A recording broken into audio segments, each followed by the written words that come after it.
जनतेच्या नेतृत्वाचा नायक फक्त बाबा नायक। शहरातील स्टेट बँक शाखेत आज दुपारच्या वेळेस सुरक्षा रक्षकाच्या बंदुकीतून चुकून गोळी सुटल्याची घटना घडली। या घटनेत एक व्यक्ती किरकोळ जखमी झाला असून त्याच्यावर तात्काळ उपचार करण्यात आले। सुदैवाने या घटनेत कोणतीही मोठी जीवितहानी झाली नाही। घटनेची माहिती मिळताच पोलीस अधिकारी व कर्मचारी तसेच फॉरेन्सिक पथकाने घटनास्थळी धाव घेतली। पोलिसांनी परिसराची पाहणी करून घटनेबाबत माहिती संकलित करण्यास सुरुवात केली आहे।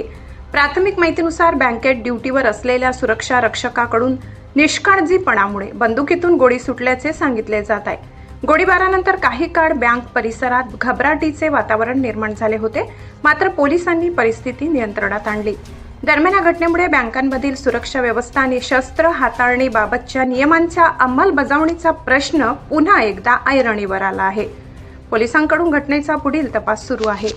कशाचे तुकडे असतात म्हणजे ऍक्च्युली ते डॉक्टरांशीच बोलणं झालं आणि स्वतः म्हणजे आमचे मेजर जे त्यांच्याकडनं झालं ना घटना, तर ते स्वतः पण म्हणजे हॉस्पिटलला होते, तिथे त्यांनी ते सगळ्या गोष्टी पाहिल्या, ड्रेसिंग एक्सरे पण करायला घेतला सर त्याचा।